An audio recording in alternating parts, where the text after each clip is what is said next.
CRIF presenta la entrevista en línea con William Meléndez.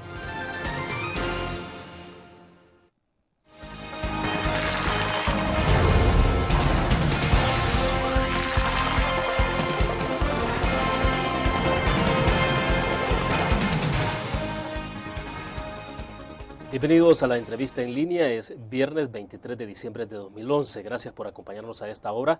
Un saludo a nuestros cibernautas que están con nosotros a través de la prensagráfica.com, también a nuestros televidentes en Canal 25. Estamos transmitiendo en tiempo real desde la sala de redacción de la Prensa Gráfica. Este viernes cerramos la semana haciendo un balance sociopolítico de 2011. Hablaremos de lo que ha marcado el presente año en la gestión del presidente Funes, de la relación con el FMLN, del papel de la oposición y desde luego de cómo se perfila 2012 frente a las elecciones de marzo, del 11 de marzo del próximo año. Está con nosotros en nuestros estudios Oscar Godoy, él es un politólogo y catedrático universitario de nuestro país. Oscar, bienvenido, un gusto. Buenos días, William, buenos días, pueblo salvadoreño. Bueno, Oscar, para comenzar, ¿cómo cerramos? No sé si es posible hacer una valoración un poco general que ponga en perspectiva cómo ha estado 2011 y me gustaría que nos viniéramos prácticamente al cierre del año, porque hay un hecho que ha ocurrido que creo que tendrá mucho impacto para 2012 y en adelante en términos políticos y económicos y sociales, que tiene que ver con las reformas tributarias que se aprobaron en la Asamblea Legislativa recientemente. Pero bueno, en términos generales, ¿cómo se puede definir 2011? Podemos decir que ha sido un año convulso, un año con mucha tensión política, a veces opacada, a veces resaltada. Sin embargo, un año que ha puesto a prueba la institucionalidad del país y también ha puesto en prueba la capacidad de hacer alianzas y contraalianzas, ¿verdad? Que es una dinámica novedosa en este periodo. Algo relevante es que el gobierno comienza con una estructura de mando, con una estructura de gabinetes, con una estructura de correlaciones políticas, y termina con una que nadie se la imaginaba, ¿verdad? Alianzas más de derecha que de izquierda y una izquierda marginada desde el punto de vista del aparato ejecutivo y la permanente tensión del gobierno con el sector empresarial, ¿verdad? Más que todo alrededor del tema tributario y también un gobierno que se deslegitimó en la medida en que se desconectó de las grandes promesas de cambio y lo que realmente ocurre en la escena del país, ¿verdad?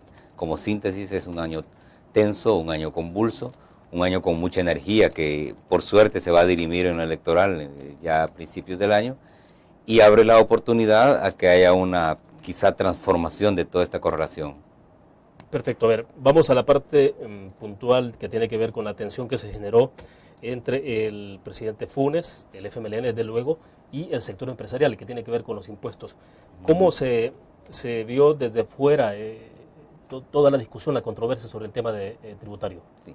Se ve, en primer lugar, se plantea como una contradicción ideológica, ¿verdad? Así se comienza al inicio, ¿verdad? Cuando uno recuerda los discursos iniciales del presidente de la República, eran discursos bastante de izquierda, ¿verdad? Pero que en la medida en que avanzaba el proceso se deslegitimaron en tanto en lo ideológico, pero también el presidente cayó en una actitud de considerar que él tenía todo el poder, ¿verdad? Y no había entendido que el poder real siempre está como determinando algunas grandes cosas. Entendido el poder real como los capitales fundamentales que determinan y mueven en una u otra dirección el todo político de un país. Esa contradicción es la que se manifestó generalmente cuando se hablaba de impuestos, ¿verdad? Porque el sector empresarial siempre reacciona a impuestos, ¿verdad? Pero también porque no había un gobierno que pudo canalizar adecuadamente un discurso tributario y una propuesta tributaria conciliada, una propuesta pactada, una propuesta de acuerdos y de consensos entre el sector, ¿verdad? Era una forma de no reconocer un poder real que estaba ahí latente, ¿verdad? Eso, más que todo, marcó durante todo el periodo la tensión entre el presidente y el poder real, como dicen los políticos. Ya. Ahora, no es fácil conciliar posiciones cuando se trata del tema de tributos. O sea, eso en este país y en cualquier país del mundo es tenso. Sí. Pero, ¿qué fue lo que falló, cree usted? En primer lugar, no se buscó establecer consensos, entendido el consenso no como que el otro acepte lo que yo digo, ¿verdad?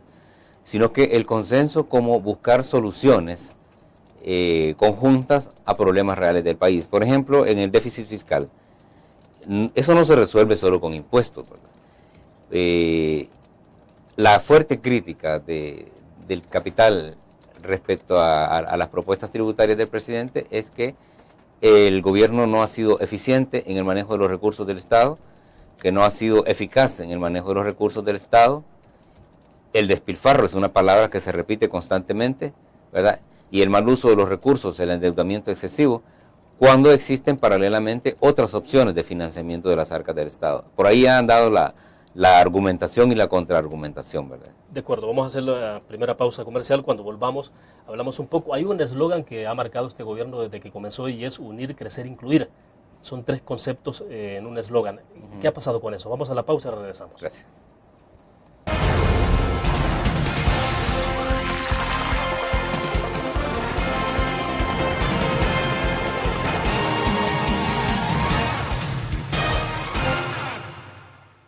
¿Qué te parece si este año descubres nuevos destinos? Alcanzas tus metas. Manejas nuevos triunfos sin más preocupaciones. Cuenta con nosotros para lograr todas tus aspiraciones.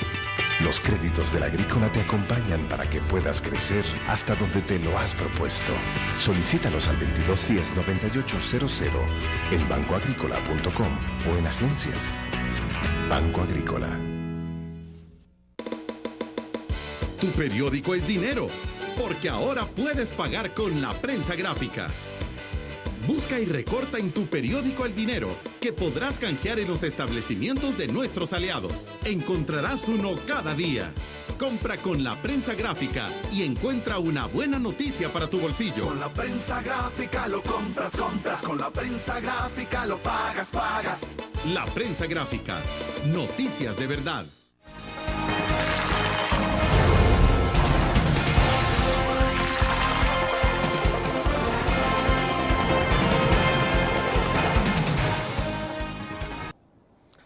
Está con nosotros en nuestros estudios Óscar Godoy, él es politólogo y catedrático universitario. Estamos haciendo una reflexión sobre cómo cierra 2011 y vamos a hablar más adelante de perspectiva 2012. Óscar, le decía que de alguna manera este gobierno, ha utilizado un eslogan que resume 3 conceptos básicos que tiene que ver unir, crecer, incluir. No sé si vamos a tener tiempo para desglosar los 3 conceptos, pero lo que sí es cómo se perfila ese eslogan ya en términos prácticos, en términos de las relaciones. ¿Se está uniendo el país? ¿Hay inclusión? Explíqueme. Sí, la verdad es que el eslogan es una frase hecha, ¿verdad? Una frase hecha por los comunicadores de gobierno, ¿verdad? Para sustentar todo el aparato de propaganda, que por cierto es muy caro, ¿verdad? Recordemos que, y ya lo hemos dicho en varias ocasiones, de que este gobierno, teniendo otras opciones, se decidió por la opción de siempre, de manejar un gobierno de lo que yo llamo una democracia discursiva o una democracia de propaganda, ¿verdad? Con mucho trabajo de medios para sustentar imagen, y ahí que algunas frases están vacías, o como dicen algunos expertos del lenguaje, son contradictorias en lo performativo, es decir, no tienen nada que ver el eslogan con lo que en la realidad ocurre.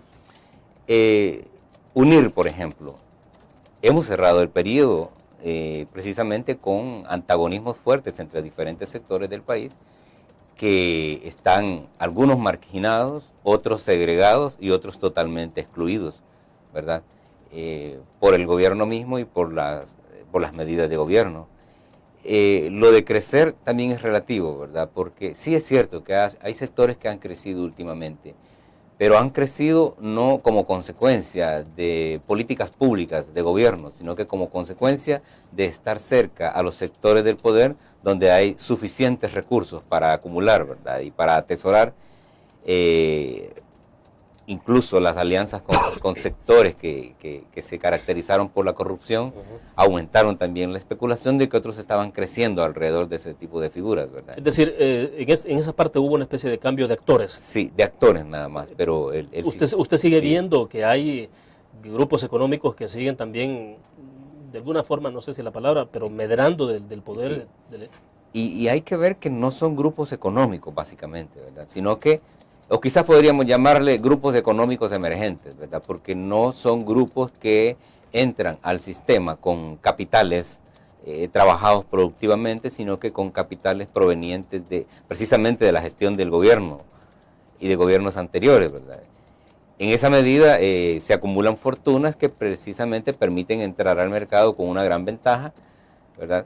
Y ese tipo de dinámicas es la que hemos visto alrededor del gobierno, ¿verdad? Grupos incluso no tradicionales, como grupos de la izquierda, que también están en negocios muy fuertes. Ese tipo de dinámicas las estamos viendo, ¿verdad? Que sí están creciendo, ¿verdad?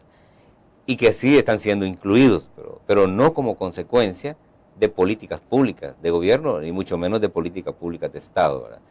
En el entendido que estas políticas públicas deberían constituir oportunidades para que cualquiera que quiera entrar al sistema, trabajar honestamente y producir y hacer rentable el capital, pudieran lograr avanzar y crecer y estar incluidos, ¿verdad? Oscar, ¿qué está pasando con la clase media a propósito en medio de esta situación? Le pregunto porque, vaya, en el caso de Brasil, las medidas que se han impulsado de alguna forma, desde el gobierno, digo, de alguna forma han potenciado el crecimiento de la clase media. Sí. O sea, Brasil es un ejemplo clarísimo de cómo las medidas que se implementan desde un gobierno terminan impactando en sectores específicos. Y en ese caso la clase media ha crecido.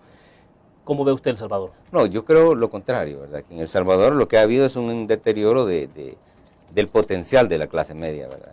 Ya hemos dicho que cuesta construir clases medias, porque las clases medias se construyen con mucho esfuerzo, ¿verdad? Porque la clase media generalmente está constituida por gente muy trabajadora, por gente que ha tenido fases de sufrimiento anterior, ¿verdad? Y que han estudiado y que han acumulado un poco y han logrado estructurar empresas pequeñas o son profesionales independientes, que han luchado mucho para alcanzar cierto estatus en la estructura social, ¿verdad? Sin embargo, este es un segmento que ha sido fuertemente golpeado, ¿verdad? Fuertemente golpeado por los costos que implica vivir en este país, como el tema del trabajo, el tema de las oportunidades para producir renta a través de empresitas, las oportunidades laborales, etcétera, ¿verdad? La clase media que apostó por un cambio, porque como hemos dicho en otras ocasiones, este gobierno resulta del apoyo de la clase media, ¿verdad? Pero es la clase media la que está deteriorándose, es la clase media la que le ha tocado que reducir su estándar de vida, ¿verdad? Que tanto le ha costado. Una clase media que de tener sus hijos en algún tipo de colegios tiene que bajarlos de categoría, tienen que trabajar en cosas para las que no estaba preparado. Es un deterioro ascendente, ¿verdad? Y no se ve que haya intervención de política pública para frenar ese deterioro de clase media y mantenerle su estatus, o generar oportunidades para que haya un conglomerado mayor. Si pudiéramos hacer mediciones, veríamos que hay un deterioro fuerte de las clases medias en El Salvador. Ahora, entonces usted me decía cuando comenzamos este segmento, la distancia que hay entre el eslogan de unir, crecer, incluir con la realidad práctica de lo que está viviendo la gente. Sí, totalmente contrario, ¿verdad? El eslogan es una frase hecha, ¿verdad? Que es la labor de los comunicadores, ¿verdad? Que tienen que decir algo, pero que eso no se corresponde con la realidad. Ahora, ¿por qué en algún momento usted decía que de alguna forma ha habido un distanciamiento, claro, también con el discurso y también en el pensamiento de alguna forma de izquierda que estaba permeado en el discurso inicial en este gobierno? Sí. ¿Usted ve que se ha distanciado? ¿En dónde se ubicaría entonces ahora el discurso? Sí. Es que el discurso tiene una carga altamente ideológica, pero no en el sentido de ideología de izquierda como al inicio, ¿verdad? Yo recuerdo, por ejemplo, un presidente que tomó como estándar de comunicación el que iba a subordinarse a los idearios de Monseñor Romero, por ejemplo, ¿verdad? Pero si Monseñor Romero estuviera vivo, cuestionaría terriblemente un montón de cosas de las que ocurren desde el gobierno, a veces hechas en su nombre, ¿verdad? También el discurso de hacer transformaciones radicales en el país, ¿verdad? Para cambiar la estructuración del poder y para cambiar el modo de producción o el modo de hacer economía. Y también las medidas drásticas que se suponía se iban a tomar para revertir la descompensación de ventajas y desventajas con las clases medias y los sectores más pobres del país. Eso se dejó de lado, ¿verdad? El gobierno al final optó por hacer alianza con grupos, ¿verdad? Que algunos son de poder emergente y otros son consecuencia de poderes anteriores. Optó también por aliarse con grupos antagónicos al capital fundamental tradicional, pero al mismo tiempo pidiendo y teniendo la esperanza que sea el capital fundamental el que le resuelva los problemas de la economía. Cuando el presidente de manera insistente llama al capital a que invierta, está precisamente pidiéndole al capital de que resuelva el problema de la economía del país. Bueno, pero ahí lo que hay es una contradicción entonces. Sí, es una contradicción. A ver, hablemos de esa contradicción después de la pausa. Correcto. Regresamos.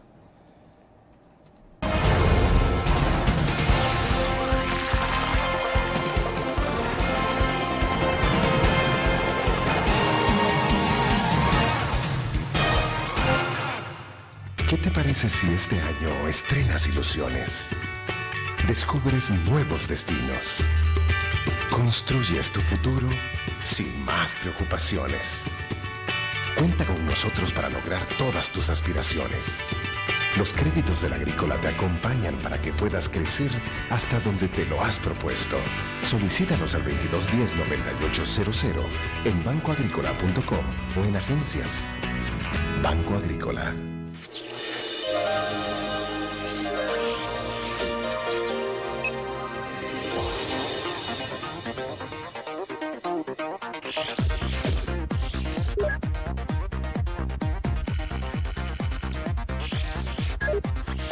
Estimulamos tus sentidos para que leas, veas, escuches e interactúes con la verdad. LPG Multimedia.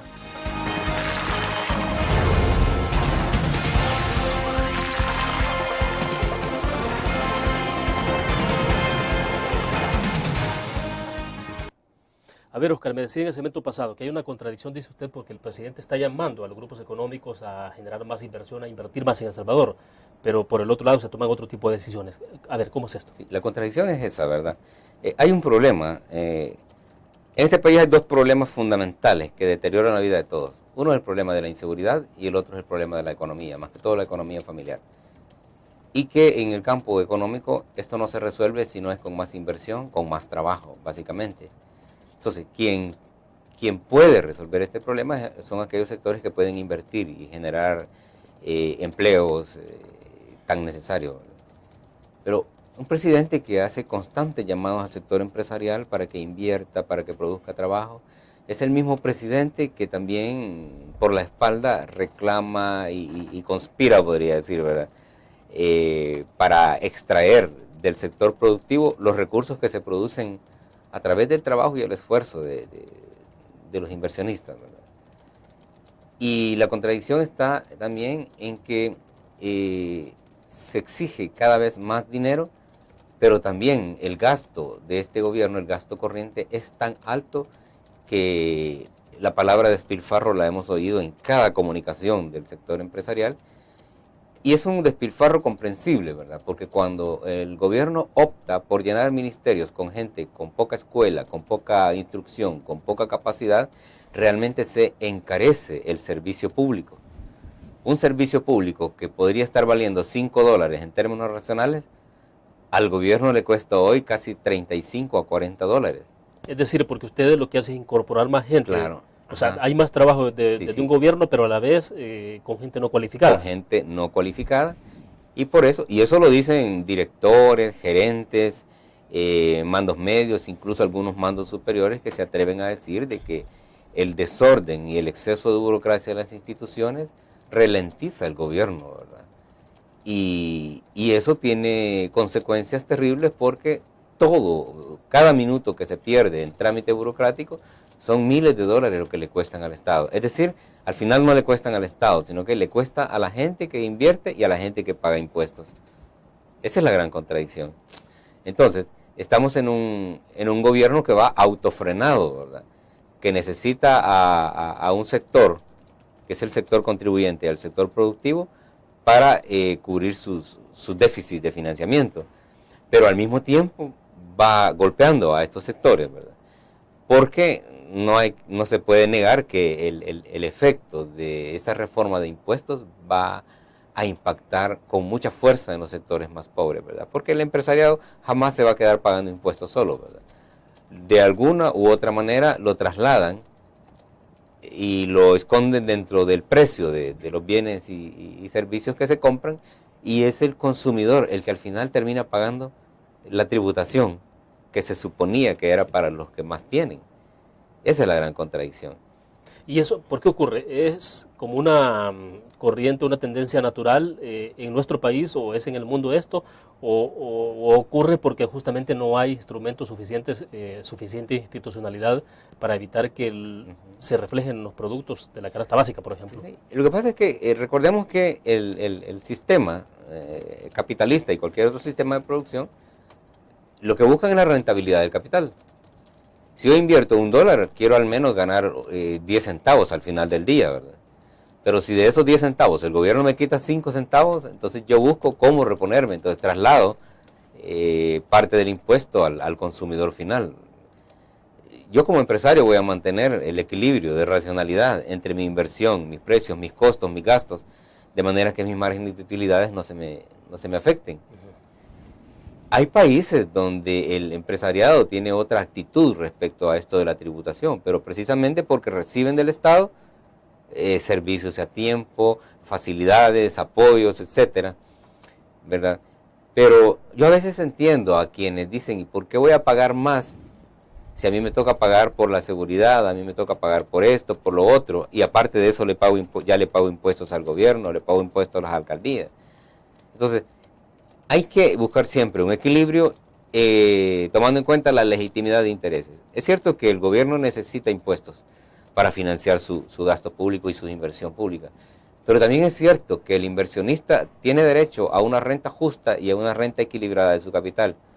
También es justo que el ciudadano común, el consumidor, pague por los bienes y servicios a los que debe tener acceso también de una manera justa. Ahora, Óscar, este gobierno prácticamente ya llegó a su 50% de gestión. Sí.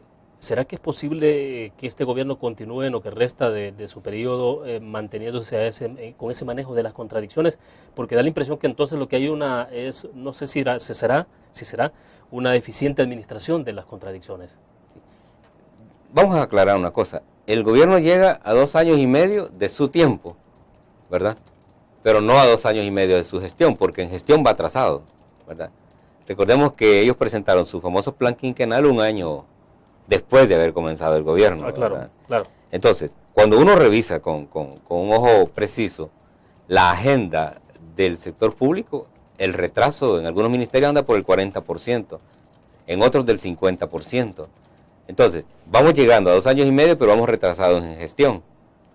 Si a eso le agregamos que la coyuntura electoral va a frenar al gobierno por lo menos 6 meses, de aquí a mayo que toma el poder la nueva Asamblea Legislativa, el gobierno sigue retrasado y va a seguir retrasado, ¿verdad? Lo que se espera es que cambie la correlación en la Asamblea Legislativa y eso en alguna medida o puede beneficiar al gobierno, bien, ¿verdad? Sí. O puede meterle más energía de tensión. Perfecto, de acuerdo. Ese es un tema que quiero que le dediquemos una reflexión muy particular más adelante, porque me interesa que además analicemos en el siguiente segmento el FMLN. ¿Dónde está el FMLN? Hemos hablado de la gestión estrictamente administración Funes. ¿Qué pasa con el FMLN? Vamos a la pausa.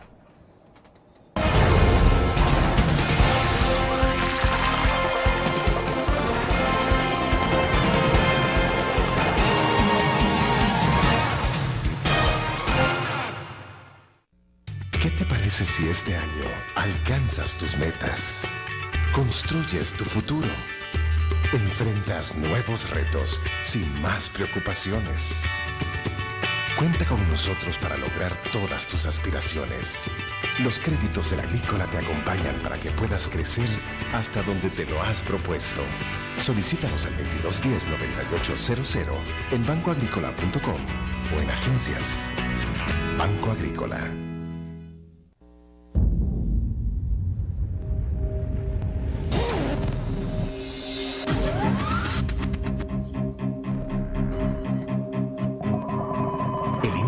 Estrategia financiera desde los negocios y la actividad económica hacia toda Centroamérica. El Economista Regional, una revista especializada donde encuentras el panorama empresarial y los principales movimientos financieros. El Economista, el modelo regional de información económica.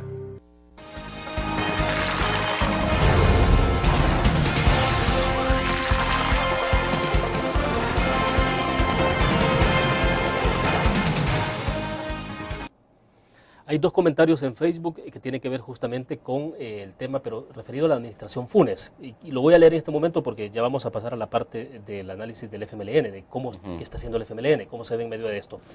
Y Roberto Alegría dice, este ha sido el gobierno que ha trabajado en todos los sectores, tanto público como privado, un presidente que ha surgido o ha seguido trabajando sin importar que su partido político esté haciendo sus berrinches, ha velado por los que más necesitan.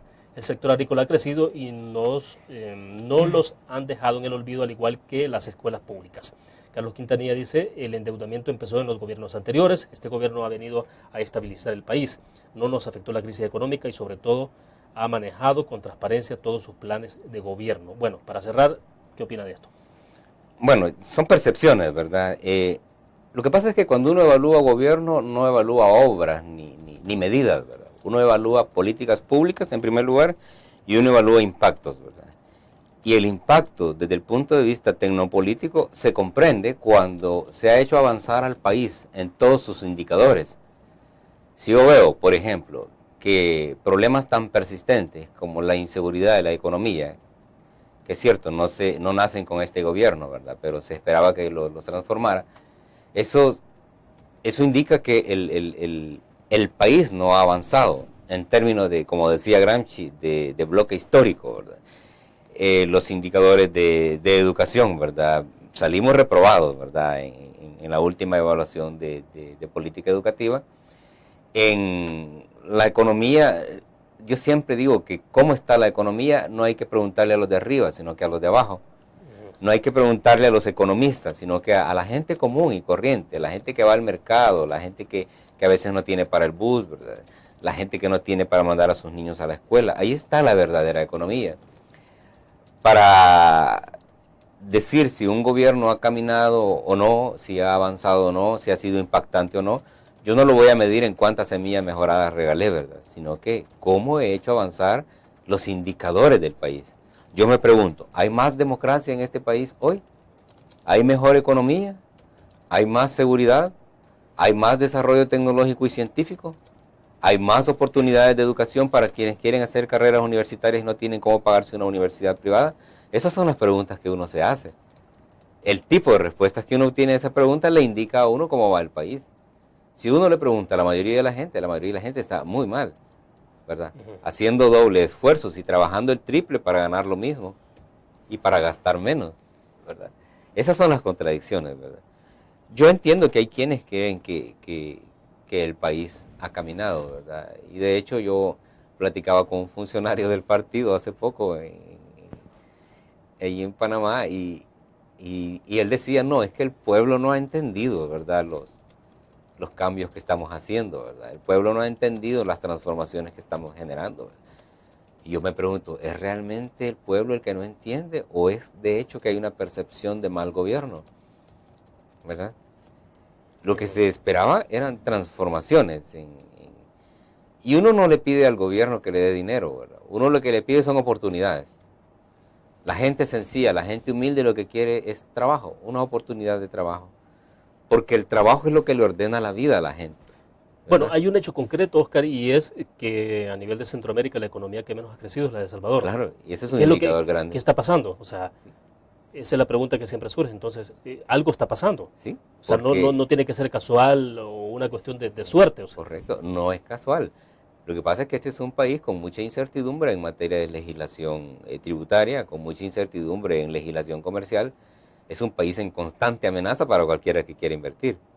Si un empresario tiene $1 millón, ¿verdad? Y tiene un abanico de opciones de países, va a invertir en aquel país que le represente menor amenaza a la explotación de su capital. Pero si hay poca certeza de que las leyes van a ser consistentes y justas en cuanto a tributación, si hay poca certeza respecto a que yo voy a instalar una empresa, ¿verdad? Pero que por la vía de la extorsión o por otras vías siempre me van a sacar el dinero, ¿cuál es el sentido de que yo invierta en un país como este? ¿Verdad? Hay gente que invierte porque realmente ya aprendió a hacerlo y tiene ya la cultura de invertir en El Salvador, pero hay capitales que se han movido a Honduras, a Costa Rica, a Panamá. Ahora, ¿qué cree usted que es lo que espera la población? O para ser más preciso, ¿qué cree usted que es lo que espera aquellos que votaron por el gobierno del cambio, por Mauricio Funes, por el FMLN? Sí. Yo creo que más que esperar, cayeron en la desesperanza, ¿verdad? Porque la gente también ya comprendió que a estas alturas no va a haber transformaciones, ¿verdad? La ventaja que tiene, y ese es el gran diseño de la ingeniería política de este país, es que las elecciones sirven precisamente para provocar esa gran descarga en la gente, ¿verdad? Para que la gente pueda votar en contra, no votar, castigar, etcétera. Esa es la ventaja, ¿verdad? Que el gobierno tiene hoy a medio término la oportunidad de que el pueblo, en tanto electorado, pueda descargar su descontento votando. Es decir, ¿ventaja o ¿verdad? desventaja? Es ventaja para o un desventaja, gobierno. sí. Ya vamos a hablar de eso porque Sí. nos estamos adelantando, pero Sí. a ver, pasemos al tema del FMLN. ¿Dónde queda el FMLN en todo esto? El FMLN está en una coyuntura interesante, ¿verdad? Porque el FMLN, si lo vemos desde un punto de vista fenomenológico, vemos que hay un FMLN que también se fragmentó, ¿verdad? En términos de órgano. Como órgano hay un FMLN en el exilio del gobierno, digamos, ¿verdad? Porque no está en el gobierno, pero es un FMLN todavía apegado a principios, apegado a los preceptos ideológicos de la izquierda tradicional, apegado a un modo de concebir la democracia. Ese FMLN está ahí, ¿verdad? Latente, afuera, ¿verdad? Y hay un FMLN que representa por hoy una élite de gobierno, ¿verdad? Que obviamente, usando aquella famosa clave marxista de que el ser social determina la conciencia social, hay un FMLN que su ser social es de ventaja, es de recursos, es de acceso a dineros, etcétera, que ya el ideal no es revolucionario, ¿no? Que el ideal es volverse conservador en ese tipo de condición, ¿verdad? Ahí tenemos un FMLN. Y hay un FMLN que está estructurado por simpatizantes y seguidores que están como marginándose, ¿verdad? O esperando el proceso electoral para tener una participación, para ver si a través del voto pueden orientar en otro sentido todo este proceso. Bien, vamos a una pequeña pausa, volvemos con más.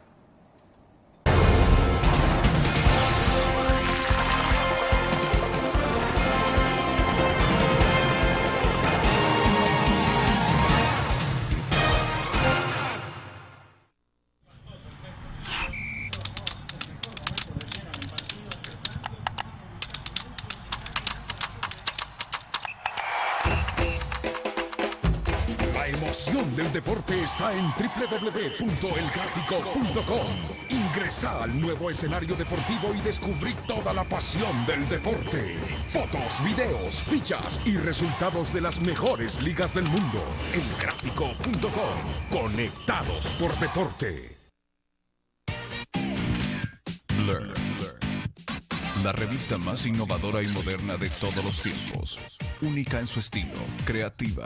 Un espacio exclusivo y reservado de entretenimiento y diversión, llevada al máximo. Blur.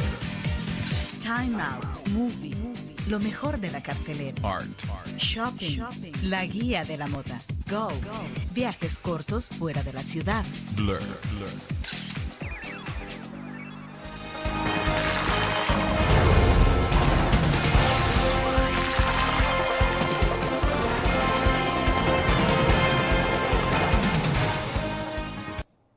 Bueno, es interesante, hemos evaluado comportamiento del Ejecutivo, del FMLN en 2011, cómo se perfila esto para 2012, porque esto va a tener repercusiones.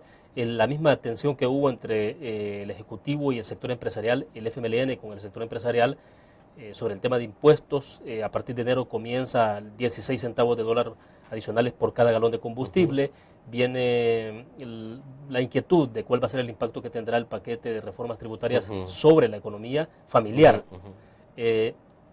Y tenemos entonces elecciones el 11 de marzo. Entonces, ¿cómo se plantea en perspectiva, Oscar?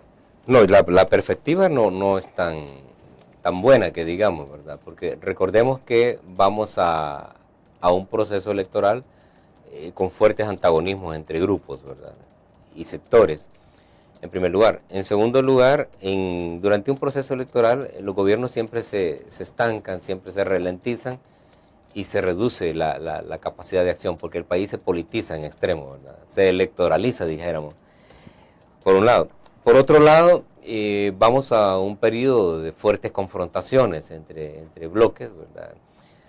Yo sigo creyendo que esta va a ser una de las campañas más violentas, si es que nadie interviene a tiempo, ¿verdad? ¿Por qué?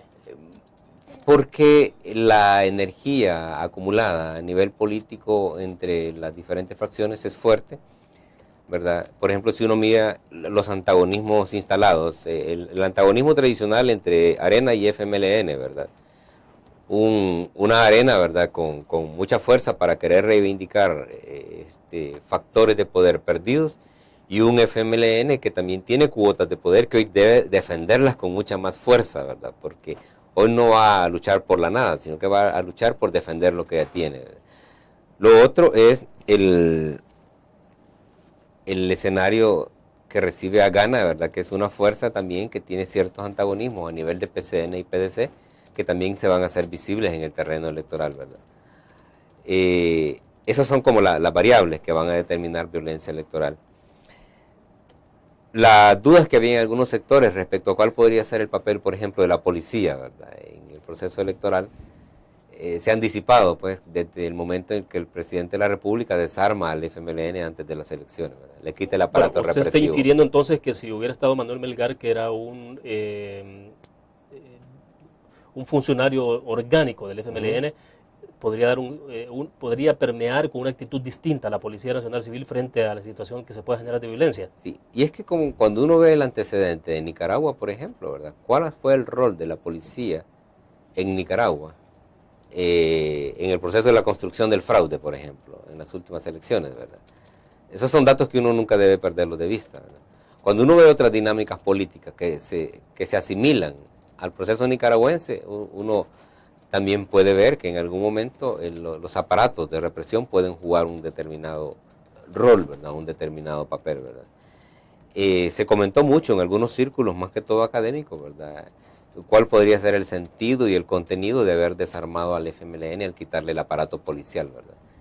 Y no solo quitárselo, sino que dárselo a otro, a un estamento que ya tenía capacidad. A ver, usted está infiriendo que Manuel Melgar se podía prestar a ciertas situaciones o replicar un poco el esquema de lo que ocurrió en Nicaragua en la utilización del instrumento policial a la hora del proceso y el evento electoral. Sí. No lo estoy afirmando, ¿verdad? Pero no, lo estoy infiriendo. Pero uno siempre lo plantea como una hipótesis. Una hipótesis. ¿Verdad? Porque a ver, cuando Munguía Payés no lo ve que esté un poco en esa tendencia. Porque no es partidario. Porque no responde a un aparato de partido, ¿verdad?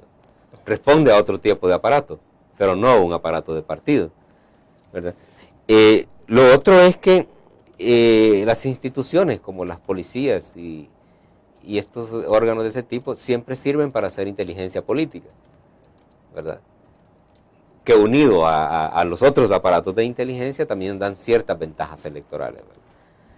De ahí que en este juego electoral el FMLN sufre ciertas rupturas y ciertas pérdidas, ¿verdad?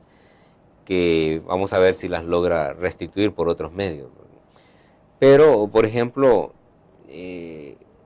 no necesariamente funcionarios de policías tienen que entrar a las elecciones con fuerza, ¿verdad?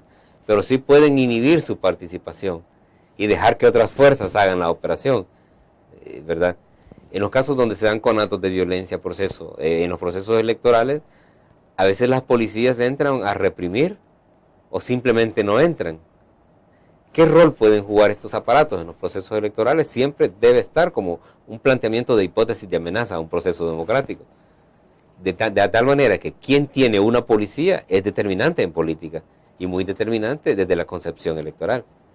No es lo mismo que una policía esté totalmente profesional, totalmente institucional, a que esté en manos de sectores ideológicos que en alguna u otra medida pudieron dar muestras de que privilegiaban lo ideológico sobre lo técnico.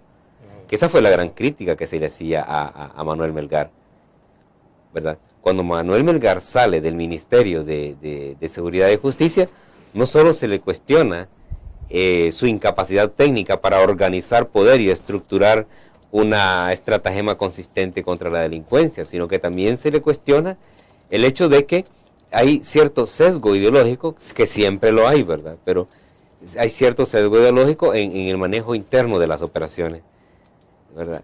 Que eso es lo que se espera hoy con las nuevas autoridades, ¿verdad? No sabemos si así va a ocurrir o si no va a ocurrir, porque no hemos visto todavía resultados, ¿verdad? Bueno, perfecto. Vamos a otra pausa comercial. Regresamos con más.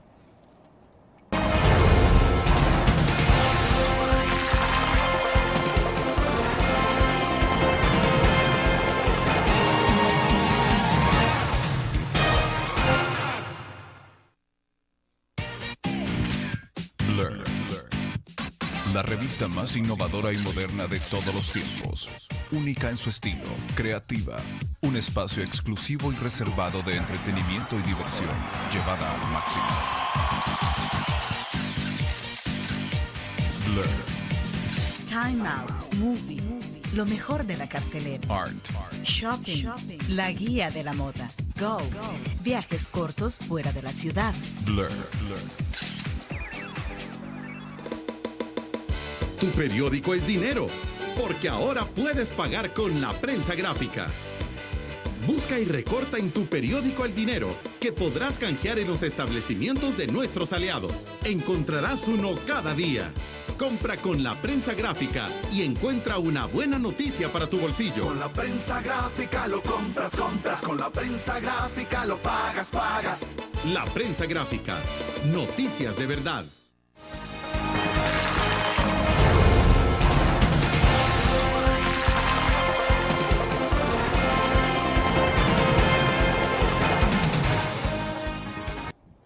Oscar, en algún momento el doctor David Escobar Galindo decía que, bueno, que lo interesante de todas las dinámicas de los eventos electorales, de las participaciones de los partidos políticos, de todo esto que se ha generado después de la firma de los acuerdos de paz, casi 20 años después, era interesante porque, bueno, venía una situación de transición donde era interesante que salía el Partido Arena a la oposición, llegaba el FMLN, se daba esa transición, no hubo sobresaltos, vimos a un Walter Araujo, presidente del Tribunal Supremo Electoral, en otro momento dirigente del Partido Arena, entregando, haciendo el pase de gobierno sin mayor sobresalto, sin mayor tensión, digo, de la derecha a la izquierda, con un gobierno del cambio del FMLN, de Mauricio Funes. Entonces, él decía que no cerraba el círculo ahí, porque en el análisis que él planteaba es que luego vendrá el momento en que el FMLN tendrá que salir del poder y tendrá que llegar a Arena o la derecha, ¿ya? O sea, los círculos todavía no se cierran, o sea, falta todavía más. ¿Se ve en perspectiva una situación como esa en la que puede haber un cambio, digamos? Sí, de hecho lo veo, porque cuando uno analiza, ¿verdad? Por ejemplo, el proyecto político y el proyecto electoral de la izquierda es un proyecto que en el ejercicio real del gobierno se deteriora, ¿verdad? Hay algo que pocas veces se menciona, y es que en el 2009 el FMLN gana unas elecciones, y lo gana con mucha fuerza, aunque no de manera contundente, ¿verdad? Recordamos que fue un poco apretada los resultados. Claro, un poco más de 60.000 votos de diferencia. Sí, entonces, pero lo que hay que resaltar ahí es que el FMLN gana las elecciones, ¿verdad? Pero no gana el acceso a todo el poder formal, ¿verdad? Porque el poder tiene que compartirlo con Mauricio Funes, ¿verdad? Y lo comparte de una manera bastante severa, ¿verdad? Porque casi la mitad del gobierno se lo queda el presidente y la mitad para el FMLN. Hasta ahí todo bien, ¿verdad? Uno puede considerar que hay un equilibrio, pero en la medida en que avanza el tiempo político, el FMLN va perdiendo espacios de poder, ¿verdad? Por ejemplo, un bastión fuerte que tenía el FMLN en este gobierno, que era el Ministerio de Seguridad Pública y el control de la policía, lo pierde. Es decir, lo que gana en las elecciones, lo pierde en la mesa, ¿verdad? Y no solo lo pierde, sino que no logra reivindicar ni logra poner personas o cuadros propios en ese vacío cuando pierde ese escaño, por ejemplo. No dudo que puede haber otros ministerios, ¿verdad? U otras entidades donde el FMLN también va a tener que entregar poder, ¿verdad? Entonces, eso es nuevo en nuestro país, ¿verdad? Que un partido que gana elecciones, que gana acceso al poder, lo va perdiendo en el camino. Y no como consecuencia de desprestigio o rechazo popular, ¿verdad? Sino que porque uno de sus aliados es el que le está quitando poder. Porque pocos hablaron sobre el significado de haber hecho el cambio de ministro de Justicia, ¿verdad? Pero realmente era desarmar al FMLN, quitarle un aparato extremadamente estratégico para hacer operaciones políticas. Al mismo tiempo era decirle al FMLN, mire, sus funcionarios no son buenos, ¿verdad? Y no solo eso, sino que sus funcionarios no son buenos, sino que son mejores los militares que ustedes. Entonces, eso en términos de contenido ideológico y de contenido político hacia adentro del FMLN es muy grande. Bueno, que de hecho, no sé, periodísticamente, digamos, uno tiene ciertas suspicacias. Y en el caso de David Munguía Payés, de repente personalmente tengo la impresión de que hay algo de eso. Tiene que ver con el hecho de que, no solo por la figura militar, sino también por el hecho, bueno, también de que administraron ellos la seguridad pública, no hubo mayores resultados. Ahora llega un militar que incluso se compromete con el 30% de disminución de hechos de violencia y que está seguro de que lo va a lograr. Entonces, que de repente un militar logre una mayor efectividad en el área de seguridad pública, me imagino que sería bastante traumático incluso para el FMLN. Muy traumático, porque lo obligaría a desmitificar, ¿verdad?, preconcepciones, ¿verdad? Lo obligaría también a hacer replanteamientos respecto a cómo manejar. Porque ¿qué discurso le va a quedar al FMLN después? Si es que se logra reducir. Ahora, también hay que decir, ¿verdad?, que el problema de la delincuencia en este país, por cómo está configurado, realmente requiere medidas que yo no sé si se van a atrever a hacerlas los políticos, ¿verdad? Porque aquí lo que está planteada es una guerra desde un segmento de población contra casi toda la población por la vía de la extorsión y el exterminio, ¿verdad? Entonces, que el modelo de respuesta que planteaba el FMLN, que era tener policías con más formación en derechos humanos, apostar a la prevención, etcétera, es un modelo que ni lo pudieron implementar, pero que también técnicamente estaba mal concebido, ¿verdad? Porque las policías no son para hacer prevención, ¿verdad? Sí, son eminentemente represivas. Las policías son para hacer contención, ¿verdad? Ataque frontal a los grupos de delincuencia, ¿verdad? Y la prevención se le deja a los pedagogos, a los antropólogos, los psicólogos, los sociólogos, ¿verdad? La sociedad civil involucrada en otro tipo de acciones para hacer la disuasión en algún momento, ¿verdad? Y la prevención propiamente dicha, porque recordemos que los niveles de violencia y delincuencia en el país tienen carácter epidemiológico y no puede ser un policía o un abogado quien los resuelva, porque el entrenamiento de ellos es otro, ¿verdad? Entonces, esas deformaciones conceptuales de cómo entender el problema de la delincuencia y cómo enfrentarlo son los que llevaron al FMLN a fracasar porque no fracasa Manuel Melgar, ¿verdad? Fracasa un cuadro técnico, supuestamente de los mejores del FMLN, y fracasa una concepción del partido respecto a cómo resolver el problema. Eso es lo que significó la salida del funcionario, ¿verdad? Ahora, no sabemos cómo va a ser con el otro, ¿verdad? Lo que hay en este momento es como un alto, no nos peleemos, ya no sigamos señalándonos, nos hemos abierto a hacer cambios y esperemos, ¿verdad? Yo creo que de aquí a 4 o 5 meses podemos estar evaluando si efectivamente el cambio tuvo sentido o no lo tuvo. Es decir, después del 11 de marzo. Después del 11 de marzo. Bueno, hacemos la última pausa, regresamos.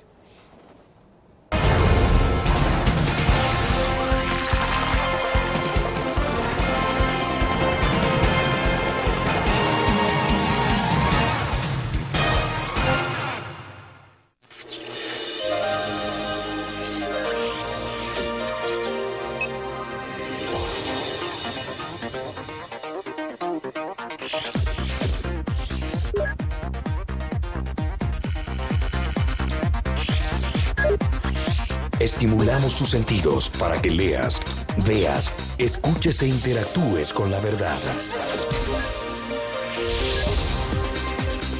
LPG Multimedia. Tu periódico es dinero, porque ahora puedes pagar con la prensa gráfica.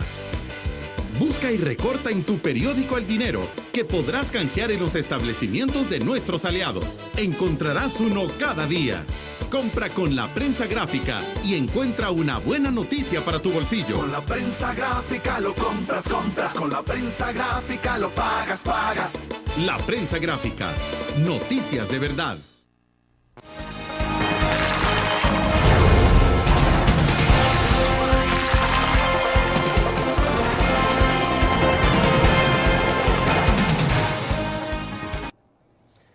Nos está viendo desde New Jersey Rodolfo Alas, dice él, feliz Navidad a todos, saludos don William. Entonces dice, hay que descabezar la Policía Nacional Civil y la Inteligencia Nacional para completar el paquete.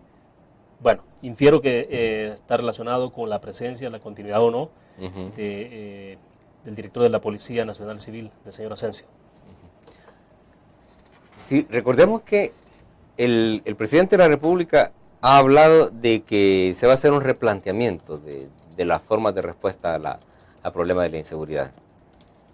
Y cuando uno analiza desde la perspectiva de la teoría de la seguridad, qué modelos y qué tipos de seguridades se necesitan en el país, uno no debe olvidar que tiene que asegurarse una correlación entre los diferentes organismos de inteligencia. La inteligencia política del Estado, la inteligencia policial y la inteligencia militar tienen que estar coordinadas, porque la amenaza a la seguridad en nuestro país tiene diferentes connotaciones. Hay amenaza a la seguridad nacional, hay amenaza a la seguridad pública, hay amenaza a la seguridad ciudadana, que son 3 ámbitos. De alguna manera están amarrados. Correcto. ¿Qué es lo que los amarra? La información estratégica que se pueda tener de cómo se mueven los operadores de la delincuencia. Eso implica también que haya confianza entre los diferentes órganos. Yo no sé si entre inteligencia militar e inteligencia del Estado hay confianza. Tampoco sé si entre la inteligencia policial e inteligencia militar hay confianza. No dudaría que ha habido confianza entre la inteligencia policial y la inteligencia del Estado, la OIE. Vaya, en este momento el director del organismo de inteligencia del Estado es un cuadro orgánico del FMLN. Correcto. Es un cuadro orgánico. ¿Eso puede marcar distancias en las relaciones, en la interacción entre este organismo con el organismo de inteligencia militar? Sí, lo que podría darse es que se especule con la información. Porque si el representante del organismo de inteligencia del Estado es un cuadro orgánico del FMLN y el FMLN es un antagonista de que un militar esté en seguridad pública, ¿qué puede inferir uno? ¿Verdad? Uno no puede inferir que las cosas funcionen de otro modo, porque entonces estaríamos también en otra contradicción, ¿verdad? Lo otro es que en teoría de la seguridad hay una fase, y yo creo que en esa fase está el ministro Munguía, es lo que se llama organizar el poder, ¿verdad? Organizar el poder no es más que estructurar los diferentes aparatos de contención y disuasión que pueda tener un país, en este caso el poder psicosocial, ¿verdad? Es la actitud de la gente, cómo la gente se vincula o no a una estrategia de seguridad, el poder tecnológico y científico, ¿verdad? Que tiene también que ver con seguridad, el poder económico y el poder político que son las cosas que se están organizando para ponerlas en función de una gran estrategia. Eso es lo que yo supongo que se está haciendo. Ya. Bueno, entonces, en pocas palabras, ¿cómo se perfila 2012? 2012 se perfila tenso y antagónico, ¿verdad? Con mucha expectativa respecto a cómo pueda quedar estructurada la nueva Asamblea Legislativa. Se especula que la derecha puede crecer en control, ¿verdad?, dentro de la Asamblea. Hay sectores con mucha información que afirman que el FMLN va a bajar en cantidad de diputados, ¿verdad? Y en una nueva correlación de poder entre el FMLN y Arena, partidos como Gana, el PCN y el PDC también van a jugar, a unirse a un lado o al otro. Si alcanzan a convertirse, me imagino, en los partidos bisagra. En los partidos bisagra, ¿verdad? Que ese es el gran sueño de los partidos pequeños, ¿verdad? Porque son los más rentables en última instancia, ¿verdad? Bueno, y no olvidemos también para el país. Y no olvidemos también que también yo lo he dicho en varias ocasiones, ¿verdad? Que los diputados no solo se ganan en procesos electorales.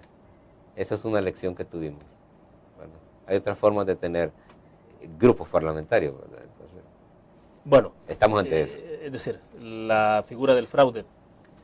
Sí, el fraude o el diputado tránsfuga, ¿verdad? Que se mueve claro. ¿Verdad? Bueno, de acuerdo. Bueno, vamos a hablar, Óscar, más adelante, sin duda alguna que esto da para mucho. A medida que se acercan las elecciones tendremos más encuestas, iremos midiendo el pulso. Nada está dicho hasta el 11 de marzo, obviamente, ¿no? Claro, ¿verdad? Y vamos a estar celebrando, a ver, no sé qué vamos a celebrar, pero es una... Lo importante es celebrar la democracia. Sí, es la democracia, ¿verdad? Es la participación y es la esperanza de la gente. Bueno, feliz Navidad, Óscar. Bueno, mucho gusto y feliz Navidad también, William. Saludos a todos. Bueno, gracias a ustedes por su fiel sintonía. Les deseamos que pasen una feliz Navidad. Nos vamos a ver el próximo lunes. Estará con nosotros en nuestros estudios Félix Ulloa, ex magistrado del Tribunal Supremo Electoral, experto en el tema electoral, para hablar precisamente de la configuración electoral del próximo año, pero más que todo lo que tiene que ver con la administración del proceso y el evento electoral. Nos vemos entonces el próximo lunes.